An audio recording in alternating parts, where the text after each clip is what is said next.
할렐루야, 반갑습니다. 네. 오늘 날씨가 너무 좋더라고요. 그래서 우리 강성희 회장님과 오면서 여기 잔디밭 없습니까? 산상수훈처럼 밖에서 함께 이렇게 김밥도 먹고 또 말씀도 나누고 싶은 너무 아름다운 날이었습니다. 이 아름다운 날이 오기까지 사실 요 며칠 동안 한 일주일 정도 이제 알러지가 있으신 분들은 참 고생을 많이 하셨을 거예요. 꽃가루, 뭐 송진가루, 뭐 이런 게 막 공기 중에 많이 다녀서 알러지가 있으신 분들은 많이 고생을 했는데요. 강성희 회장님께서도 이제 그런 송진가루 때문에 너무 힘드셨다고 하더라고요. 저도 일주일 내내 안약을 계속 달고 살 정도로 쉽지가 않았습니다. 특히 저희가 살고 있는 양주에는 산이 많다 보니까요. 자연적인 지역이다 보니까 송진가루가 이렇게 눈에 보여요. 회오리 바람처럼 막 이렇게 바람을 타고 저게 뭐지? 황사인가? 뭐 이러면 송진가루 뭐 이런 거죠. 뭐 이쪽으로 온다! 뭐 그러면서 막 저희들이 막 할 정도로 친환경적인 게 너무 좋기는 했는데 일주일 동안 진짜 고생을 많이 했거든요. 그러니까 그 막 날리던 것들이 뭐 필요하긴 하지만 쉽지 않았는데 비가 쑥 내리고 나서 그게 다 씻겨 내려가니까요. 그냥 마음껏 마셔도 되는 이 공기와 이 화창한 날씨가 얼마나 좋았는지 모릅니다. 이 날씨를 보면서 제가 이제 한 가지 생각이 난 게 있었는데요. 이 철로역정이라는 잘 알려진 이 책의 한 부분이 생각이 났어요. 거기에서 보면 크리스찬, 이 순례의 여정을 떠나는 그 주인공이 이제 여정을 준비하면서 처음으로 가게 된 해석자의 집이라는 곳에서 이제 이 순례의 여정에 필요한 지혜를 배우게 되거든요. 근데 거기서 배우는 게 뭐였냐면 이제 한 모습을 보여줍니다. 그래서 어떤 사람이 방안을 청소하는데, 집을 청소하는데 이 빗자루질을 막 하니까 먼지가, 이제 먼지를 치우려고 빗자루질을 하는 건데 먼지가 더 막 요란하게 일어나기만 하고 청소는 되지 않는 거예요. 그리고 또 하나의 모습을 보여주는데 그게 뭐냐면 이제 누군가가 물로 그 먼지를 쫙 끼얹어서 씻어내니까 이제 먼지도 일지 않고 깨끗하게 이제 청소가 되는 것을 보여주는 거죠. 그러면서 이제 무슨 얘기를 하냐? 율법은 마치 빗자루질을 하는 것과 같아서 내 안에 있는 먼지와 죄의 문제들을 해결하고자 하나 해결이 되지 않고 내 안을 더 시끄럽게 할 뿐이다. 그런데 주님의 복음은 물과 같아서 그것을 깨끗하게 씻어내는 능력이 있다. 그러니까 당신이 순례의 여정을 갈 때 율법이 아니라 복음을 따라가십시오 라는 이 지혜를 받고 출발을 하게 되거든요. 제가 송진가루에서 여기까지 왔어요. 근데 그렇다. 우리에게 필요한 것은 율법이 아니라 우리 주님의 복음이구나. 그 복음으로 살 때 우리 안에, 우리의 마음에 기쁨과 평안이 충만할 줄 믿습니다. 오늘 날씨만큼이나 그 깊은 평안과 기쁨이 오늘 예배에 나오신 모든 분들에게 주님께서 가득가득 부어주시기를 주님의 이름으로 축원합니다. 아멘. 네, 오늘 말씀은 이제 사도행전 6장입니다. 사도행전은 주님께서 약속하신 성령께서 이 땅에 오셔서 그리고 그 성령으로 말미암아 교회가 시작되고 교회가 확장되고 하나님 나라의 천국 복음이 전파되는 내용을 다루고 있는 책이 사도행전입니다. 그래서 저희가 지금까지 그 발전의 과정들을 이제 신우에서 함께 설교를 나눴습니다. 너무 드문드문해서 나눴습니다. 분명히 나눴습니다. 네, 그래서 교회가 흥황하여 가고 하나님의 복음이 능력 있게 나타나는 것을 계속 경험하게 되죠.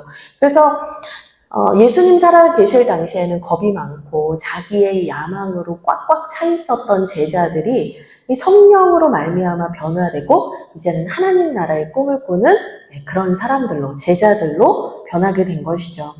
근데 이제 이런 교회의 확장의 과정에서 이런 교회가 많아지고 제자들이 많아지고 부흥이 되는 이 시점에 문제들이 생겨나기 시작을 합니다.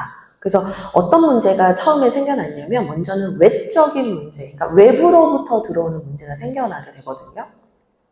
그 내용을 다루는 게 어디냐? 사도행전 4장과 5장입니다. 그래서 4장을 보시면 유대인 종교자들의 핍박이 본격화가 됩니다. 그래서 막 사도들을 잡아 가두려고도 하고요. 핍박도 하고요. 협박도 하고요. 예, 그리고 이 핍박이 점점 강해지다 보니까 어떤 일들이 생겨나는가. 이 예루살렘 교회에 모여 있었던 성도들이 점점 흩어지게 됩니다. 이제 같이 모여 있는 게 더 위험해진 거죠. 근데 여러분, 이 외부에서 들어오는 박해는요, 오히려 유익이 됐어요. 처음에는 그것이 교회를 흔드는 것처럼 보여졌지만 결과적으로는 그 외부로부터 오는 박해가 복음을 들고 사람들을 다 나가게 했거든요. 그러다 보니까 이제 복음이 유대를 넘어서 사마리아와 땅끝까지 가는 어떤 복음의 확장을 위한 오히려 유익이 되는 도리어 좋은 복음을 위한 다리가 되게 됩니다. 그래서 교회는 점점 더 흥황하여진 것이죠. 그런데 문제, 이제 실질적인 문제가 있었는데 그게 뭐냐면 내부적인 문제가 발생하기 시작한 것입니다. 이 내부적인 문제, 이게 어떤 게 처음 시작이 탁 터졌냐면 5장을 보시면, 사도행전 5장을 보시면 아나니아 삽비라 사건이 이제 생겨나는 거거든요. 그러니까 내부에서 이제 서로 갈등이 생기고 문제가 생기고 그들 안에서 다른 생각들이 생기고 이러면서 서서히 문제가 생겨요. 근데 이 중요한 게 뭐냐면 외부에서 뭔가 공격을 해올 때는 도리어 하나가 되어서 똘똘 뭉쳐서 이 문제들을 이겨나갔는데 이 내부적인 분열과 갈등 앞에서는 더 크게 휘청이더라는 거예요. 여러분, 우리가 여기에서 한 가지 메시지를 얻게 됩니다. 여러분, 하나님의 교회를 세워갈 때, 또 직장 안에서 또 이런 신회를 세워갈 때, 또 우리의 가정을 세워갈 때 우리를 흔들게 하는 것은 외부의 큰 적이 아니라 내부에 있는 분열과 틈이라는 것입니다. 근데 이 예루살렘 교회도 그 위기에 이제 직면을 했던 것이죠. 근데 이 아나니아 삽비라 부부 말고 또 하나의 내부의 문제가 하나 생기게 되는데 그게 바로 오늘 우리가 함께 읽은 사도행전 6장의 내용입니다. 무슨 일인가 보니까 이 사건을 요약하면 예루살렘 교회 안에 분열이 생기게 됩니다. 이 성경에 기록할 정도로 이거는 간단한 문제가 아니었던 것 같아요. 어떤 문제냐면 이 예루살렘 교회 안에 다양한 인종과 다양한 출신의 성도들이 모이기 시작하는 거예요. 복음이 번져가니까 당연히 그랬겠죠. 그러다 보니까 자연스럽게 이 파가 나뉘어요. 히브리파와 헬라파. 이름만 들어도 출신이 다르고 뭔가 살아온 배경이 다르겠구나 느껴지시죠? 이 출신이 다르고 성분이 다른 이 두 그룹이 나눠지게 됩니다. 근데 문제는 이 가부, 옛날에는 그 고아나 가부에 대해서는 공동체가 책임을 지고 이들이 굶어 죽지 않도록 잘 섬기는 것이 중요했는데 유대교에 있을 때 구제를 받던, 유대교에 있을 때 도움을 받던 과부들이 기독교인이 되면서 이제 유대교에서 더 이상 이들을 도와주지 않는 겁니다. 그럼 이제 교회에서 무조건 이들을 먹여 살리고 이제 돌봐야 하는 섬김의 책무가 생긴 것이죠. 근데 여기에서 히브리파는 구제를 항상 꼬박꼬박 잘 받는데 헬라파 가부들은 계속해서 식량을 받거나 음식을 받거나 옷을 받거나 이 구제 섬김 사역, 나눔 사역에서 계속 빠지게 되는 거예요. 여러분, 같이 있는데요. 별거 아닌데요. 떡이 쭉 나한테 이렇게 쭉 돌아가면서 하나씩 집어먹다가 나에서 딱 떡이 끊기잖아요. 그러면 그 떡 하나가 나를 뭐 살게 하고 죽게 하는 것도 아닌데 그거 하나로 마음이 상할 수 있어요. 근데 하물며 이 사람들은 생존의 문제가 걸려 있었기 때문에 이 문제가 한두 번이 아니라 반복이 되다 보니까 교회 안에서 우리는 이들 안에 받아들여지지 않고 있어. 우리는 이들과 가족이 아니야. 이 여러 가지 문제들이 생겨나기 시작한 겁니다. 오해와 분쟁이 생겨나기 시작한 거죠. 그래서 이게 그냥 미세한 뭐 건의사항 정도가 아니라 교회를 흔들 정도의 문제가 됐다라는 것이 이제 핵심입니다. 그래서 사도들이 이 일을 해결하기 위해서 어떻게 하냐면요. 누구도 구제에서 제외되지 않도록 하기 위해서 사도들이 직접 발벗고 구제하는 사역에, 봉사하는 사역에 참여를 하게 됩니다. 오늘 말씀을 보면 6장 1절 한번 보시죠. 6장 1절 보시면 이때 상황을 좀 잘 표현해 주겠는데요. 제가 읽어드리겠습니다. 그때 제자가 더 많아졌는데, 그러니까 외부적인 어려움 뭐 이런 게 있었지만 그럼에도 교회는 더 흥황하여 갔는데 헬라파 유대인들이 자기들의 가부들이 매일의 구제에서 빠짐으로 히브리파 사람을 원망하게 됐다. 그러니까 이제 파가 나눠져서 다툼이 났다는 겁니다. 그래서 2절 12사도가 모든 제자를 불러 이르되 우리가 하나님의 말씀을 제쳐놓고 접대를 일삼는 것이 마땅하지 아니하다. 이렇게 얘기를 합니다. 2절 상황은 뭐냐면 이미 사도들이 이 문제를 해결하기 위해서 자기들이 손을 거들겠다고 구제 사역에 나간 겁니다. 근데 그거 막 열심히 하다 보니까 정작 사도들이 말씀 사역, 기도 사역, 예배 사역을 도려 못하게 되는 거예요. 여러분, 제가 이 말씀을 보다가 이런 생각이 들었어요. 우리도 참 이럴 때가 많지 않나? 라는 생각이 드는 거예요. 이 사도들이 지금 하나의 문제를 해결하려고 하다가 또 도리어 그 문제 해결도 완벽하게 되지 않을 뿐만 아니라 도리어 다른 문제들을 야기하게 되는 상황이잖아요. 주객이 전도되는 일들, 본질을 놓치게 되는 일들, 막 이런 게 생겨난 거잖아요. 근데 사실 우리의 삶을 생각해봐도 그럴 때가 너무나 많더라는 거예요. 가정이든 회사든 교회든 우리에게 어떤 문제가 생겼을 때 우리가 그 문제에 대한 조급함이 생겨버리면요. 급하게 대안을 마련해야 된다는 생각을 하게 되면요. 도리어 중요한 것을 놓치게 되고 우리가 다른 문제에 빠져들게 되는 경우가 많다라는 거예요. 그러니까 사도들도 그 실수를 범했던 거죠. 다행히 사도들은요, 감사한 것은 사도들은 당시에 성령 충만함으로 영적인 민감함이 있었어요. 그래서 이게 잘못된 길로 살짝 들어섰는데 사도들이 어떻게 했냐? 이건 아니다. 이걸 빨리 분별하는 거예요. 이건 아니다. 이걸 빨리 분별하니까 지금 당장 우리가 뛰어들어서 이것을 해결하는 미봉책을 준비할 것이 아니라 이 문제에 대한 근원적인 장기적인 방안을 마련해야겠다. 이쪽으로 이제 방향이 딱 돌아서게 돼요. 그래서 내놓은 대안이 뭐냐? 직분자인 집사를 세우자. 이 결정을 하게 된 거예요. 그러니까 지금 우리가 볼 때는 교회 집사님 너무 많아요. 그쵸? 근데 이 당시에는 집사를 세워야 된다는 생각의 전환을 하는 게 쉬운 일이 아니었다는 거예요. 여러분, 우리가 문제에 대한 조급함이 생기면 내가 이것에 대해서 어떻게 하는 것이 좋을까 심사숙고하기보다는 급하게 움직여서 일을 더 그르칠 때가 많거든요.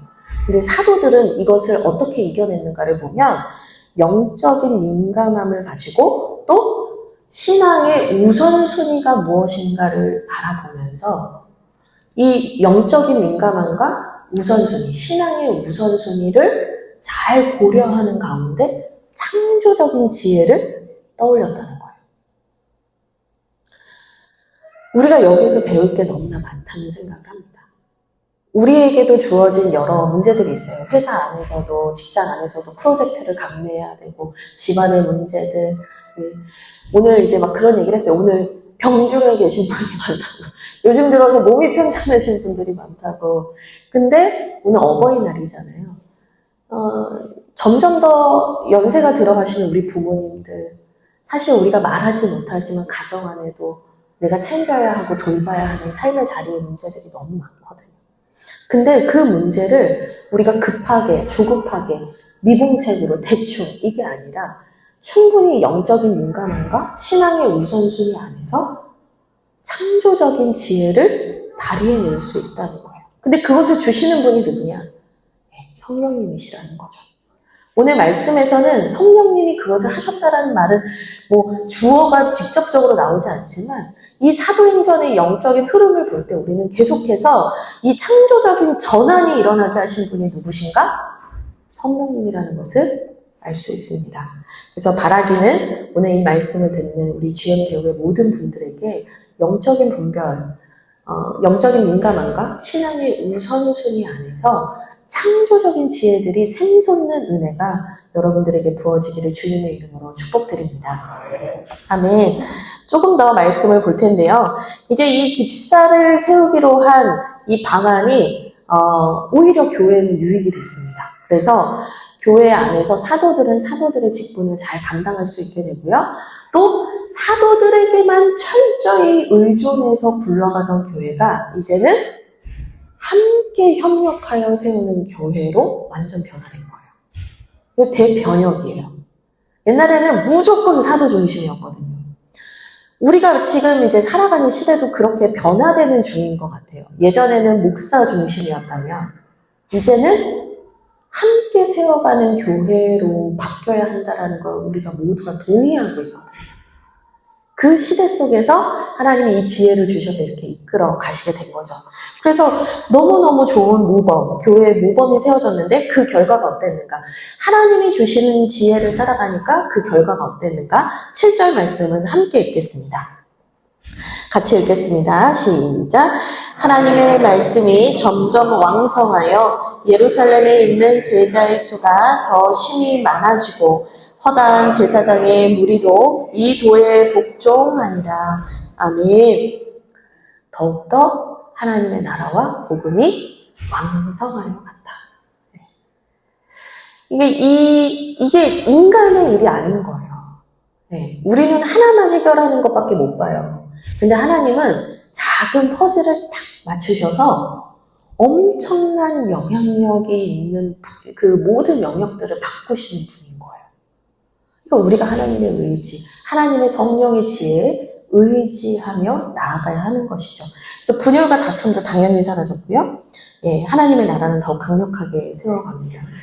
여기에서 제가 이제 앞서서도 말씀을 드렸지만 교회를 세워가는 데 있어서요, 우리는 오직 말씀과 기도, 물론 우선순위가 말씀과 기도에 있지만 신비로운 영적 체험이나 말씀과 기도로만 교회가 세워지는 것이 아니라는 것을 한 번은 짚고 넘어가야 하는 것 같아요. 여기에서 이 사도들을 통해서 성령께서 하신 그 포인트가 뭐냐면 조직 세우기와 행정적인 부분에서 하나님께서 지혜를 주셨다는 것을 우리가 기억을 해야 됩니다. 하나님은 최고의 조직가시구나라는 전 생각을 해요. 여러분, 사람이 모여있는 곳에서는요, 사람들끼리의 갈등과 죄성 때문에 문제가 생기기 마련이에요. 갈등이 생기기 마련이에요. 근데 어떤 갈등과 문제가 생겼을 때 아유, 저 집사님이 기도를 안 해가지고 지금 우리 교회가 이런 거야. 이렇게만 얘기하면 안 되는 거거든요. 조직에 대해서 살펴보는 것, 행정적인 부분에서 지혜를 갖는 것, 이거는 이원론적으로 영적인 게 아니야. 이거는 사람의 방법이야. 사람의 계획이야. 이렇게 생각하시면 안 된다는 거예요. 성령의 지혜는 어디서도 드러난다? 우리의 삶의 일상적인, 보편적인 지혜에서도 드러난다라는 거예요. 그래서 문제의 본질을 파악하고 더 좋은 대안을 주시는 분. 성령께서는 우리에게 교회 안에서만 그것을 주시는 게 아니라요. 여러분이 일하는 직장에서, 일터에서도 그 지혜를 주시는 분이라는 거예요. 여러분, 조직과 행정, 기계적인 시스템 세우는 거, 이 부분조차도 하나님의 통치 안에 있을 때 얼마나 유익할 수 있는가를 우리는 기억을 해야 합니다. 이게 우리의 직장 생활과 가정 안에서 얼마나 필요하냐는 거죠.